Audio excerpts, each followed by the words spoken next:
به نام خدا. من سید مجتبی علوی هستم. در سلسله مطالبی که داخل کانال صحبت می‌کردم، امروز خواستم یه صحبت در رابطه با آزمون OAT داشته باشم، در حد خلاصه با مراحل این آزمون و اینکه به چه صورت برگزار میشه توضیح بدم خدمتتون. خب تمام اطلاعاتی که در اینجا استفاده میشه همگی از سایت خود OAT هستش و حتی مثال هایی که داخل ویدیو آوردیم همه از داخل سایت موجوده و اطلاعات بیشتر رو هم میتونید از داخل سایت خود OAT به نشانه oat.com به دست بیارید. خب اول از همه OAT خب یک آزمونی هست که مهارت افراد در حوزه علوم پزشکی رو میسنجه و به تازگی جایگزین آزمون‌های آیلتس و تافل شده و در حال حاضر کشورهای مثل انگلیس و آمریکا و کانادا، ایرلند، استرالیا و نیوزلند مدرکش قابل اعتباره.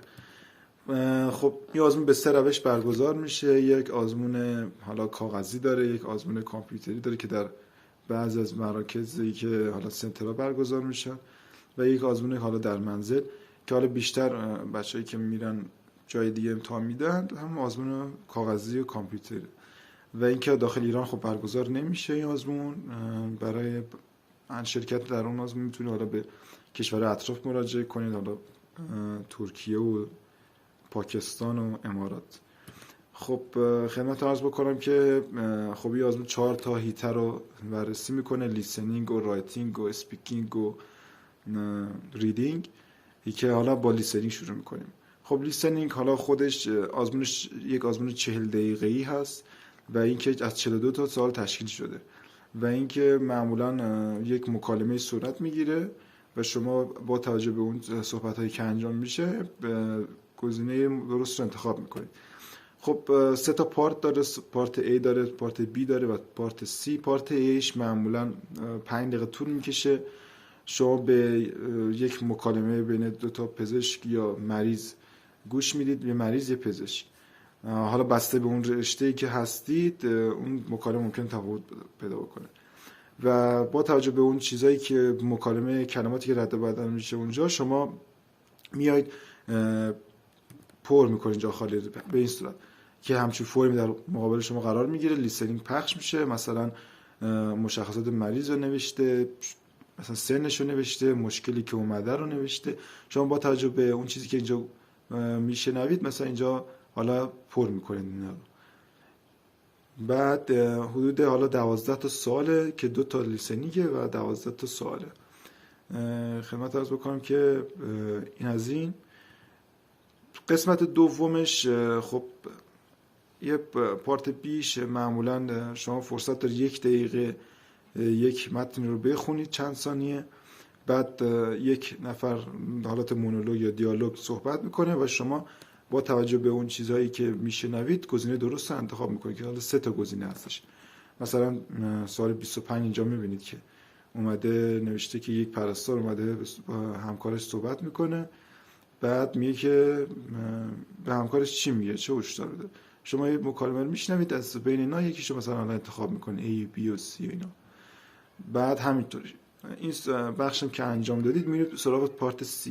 پارت C شما حدود 90 دقیقه 90 ثانیه فرصت دارید که حدود 6 تا سوال رو 2 تا پارت C خودش 2 تا مکالمه است، این 2 تا بخش مجزاست که هر مکالمه‌اش حدود 5 دقیقه طول میکشه.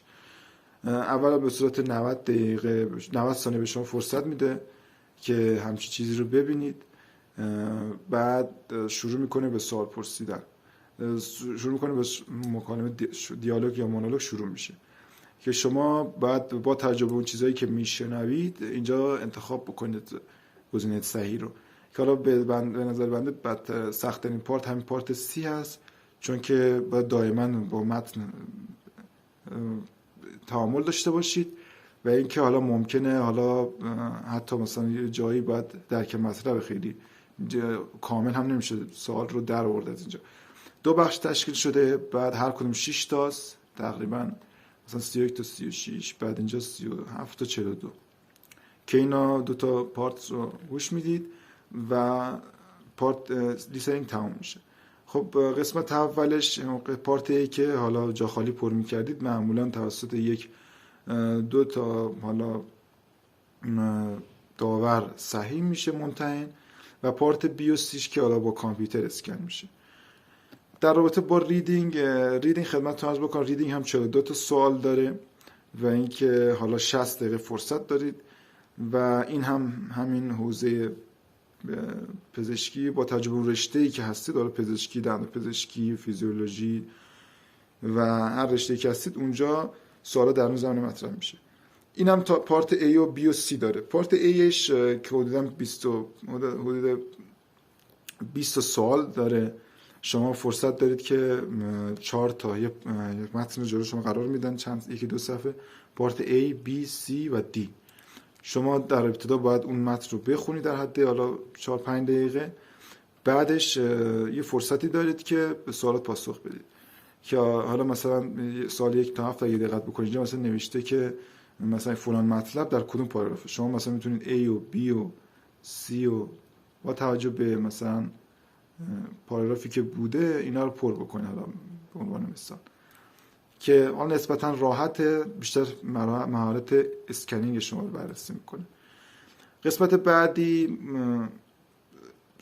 بخشی است که شما باید کلیدها رو مستقیما از داخل متن بارگذاری بکنید داخل قسمت خالی.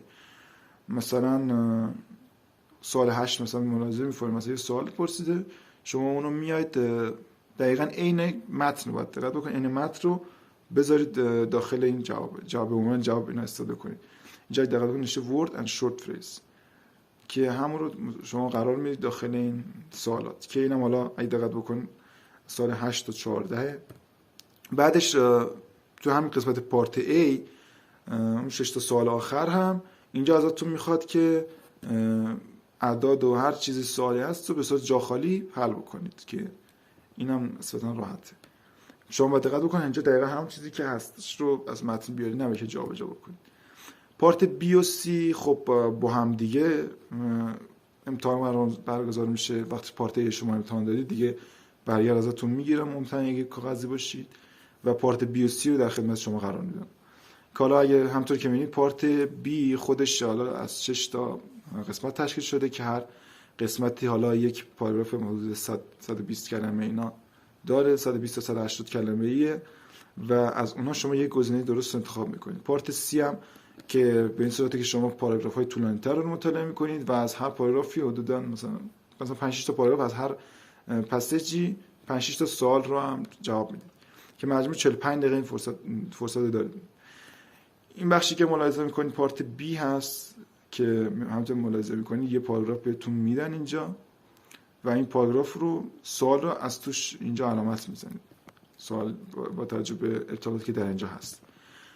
و پارت B هم C هم همینه. حالا من متنشو نیاوردم به این صورتی که حالا یه متن طولانی‌تر در حد 200 کلمه رو میخونید، 800 کلمه رو میخونید و حالا 6 تا سوال رو پاسخ میدید که حالا 4 گزینه اینجا و درک مطلبی و یه ذره ممکنه چالنجینگ باشه براتون. خب اینجا رو خدمتتون عرض بکردم. حالا پارت A رو میگن که معمولا با 2 تا داور تصحیح میشه و پارت B و C هم که به کامپیوتری هستش. در رابطه با رایتینگ خب سخت ترین قسمتی هست که همه بچه‌ها باشون مواجه میشن و معمولا حالا دیده شده که میانگین نمراتی که کسب شده 320 بوده برای بچه پزشکی که حالا بعدا میگم برای چه نمره باید بگیرش پاس بشید و حالا خیلی سخته این بخش. و خدمتتون عرض بکنم که با توجه به اون رشته‌ای که شما هستید، حالا بیشتر بچه پزشکی هستن، 5 دقیقه فرصت بهتون میدن که حالا یک شرح حالی از مریض، حالا مدیکال ریکورد مریض رو مطالعه بکنید. بعد طبق اون 40 دقیقه فرصت دارید یک نامه بنویسید که این نامه معمولا میتونه ریفرال باشه، دیسچارج باشه، ترانسفر باشه و طبق اون حالا چیزی که ازتون خواستن، تسکایی که ازتون خواستن، شما یک نامه در حد 40 دقیقه فرصت دارید که بنویسید. خب مهارت نوشتاری شما رو در 6 هیته بررسی میکنن، حالا همین زبان و دیگه نمیدونم چیزایی که اطلاعات پزشکی و حالا بعداً در رابطه با این توضیح میدیم که به چه صورت هستش و 2 تا داور همون رو صحیح میکنه. خب اینجا میبینید که یک برگه به شما میده، 5 دقیقه فرصت دارید بخونید که مشخصات مریض، اسم مریض و حالا با چه سوشال هیستوری مریض، خدمت عرض بکنم به چه چیزای آلرژی داره، مهمترین قسمت اینجاست، قسمت تسکشه. حالا شما ازتون میخواد که مثلا یه نامه ریفرال بنویسید به فلان مرکز و چه چیزایی استفاده بکنید. با توجه به این چیزی که اینجا هست شما در نهایت باید یه نامه اینجوری بنویسید که اگه دقت بکنید حالا اسم نوشته شده، آدرس و تاریخ نوشته شده، بعد حالا اون جایی که میخواد اسامی نوشته شده، یک بادی داره اینجا، بعد میاد امضا میکنید اینجا، تشکر میکنید. یه 5-6 تا بخش مختلف داره که حدوداً 4-5 تاشون میتونه نوشته بکنه، مثلا قسمت حالا تاریخ و تشکر و مثلا امضا و اینا. فقط این بادی هست که یه ذره چالنجی که حالا باید با کار بکنید روش. حالا ما اینجا خیلی نمیخوایم در رابطه با اینو صحبت کنیم. این قسمت بعدی اسپیکینگ هم حدوداً 20 دقیقه طول میکشه. 2 تا اسپیکینگ دارین شما که هر کدوم 8 دقیقه طول میکشه. 3 دقیقه به صورت رول پلینگ هست. شما با توجه به محیط رشته‌ای که هستید، مثلا اگه پزشک باشید نقش پزشک رو بازی میکنید و یک نفر هم حالا رول پلی به عنوان مریض هست. یک کارتی رو در اختیار شما قرار میدن که حالا در اون کارت یک قسمتی هست که ملاحظه میکنید اینجا. این کارت برای مریض هست، این کارت، و کارت پایینی مخصوص شماست. 3 دقیقه بهتون فرصت میده که این رو بخونید. حالا یه شرح حالی مختصر از مریض نوشته شده و قسمت تسک داره که با توجه به این شما میایید با مریض مکالمه میکنید. بعد از 3 دقیقه 5 دقیقه داور شروع میکنه، یا همون ممتحن یا رول پلیر، و مکالمه شروع میشه. 5 دقیقه فرصت دارید که این تسکا رو انجام بدید، از مریض سوال بپرسید، حالت رول پلینگ چیزی محاوره‌ای که تو درمانگاه کلینیک هست. بعد 5 دقیقه داور حالا ممتحن شما رو استاپ میکنه و حالا با توجه به مهارت ارتباط برقرار کردنتون، مهارت گفتاریتون و مهارت حرفه‌ایتون و حالا هر چیزی که نیاز هست اونجا بهتون نمره میدن. و خدمتتون عرض بکنم که حالا نمره بندی به چه صورت هست. برای قسمت ها لیسنینگ و ریدینگ شما باید حداقل 30 تا از 42 سوال پاسخ بدید که حداقل نمره گرید B رو بگیرید. گرید B که گرفتید پاس میشید، یعنی دیگه B به بالای 350 پاسه. مثلا تو رایتینگ گفتم 320 میگرفتم بچه‌ها، مثلا به صورت میانگین چیزی که من آمار دیدم، ولی گفتن کف قابلی هم 350. خدمتتون عرض بکنم که حالا میبینید که از 0 داره تا 500 دیگه. حالا اگه شما خواستید تمرین بکنید یک وبسایتی هست، حالا میتونید دستی حساب بکنید، میتونید با وبسایت نمراتون رو بزنید، تعداد چیزایی که درست دادید و بالا نمراتون به دست بیاد. ولی بالای 30 تا توی لیسنینگ و ریدینگ به عنوان B هستش. خدمتتون عرض بکنم که حالا تموم شد عرض بنده. امیدوارم که این مطالبی که خدمتتون عرض کردم مفید باشه و خیلی طولانی نشده باشه. حالا در ادامه با تجربه اطلاعاتی که کسب می‌کنم ویدیوهای بیشتری در اختیار قرار میدم که حالا تجربه‌ام رو با آموختم باهاتون در میون بذارم. امیدوارم براتون مفید باشه. ببخشید اگه طولانی شد. خدا نگهدار.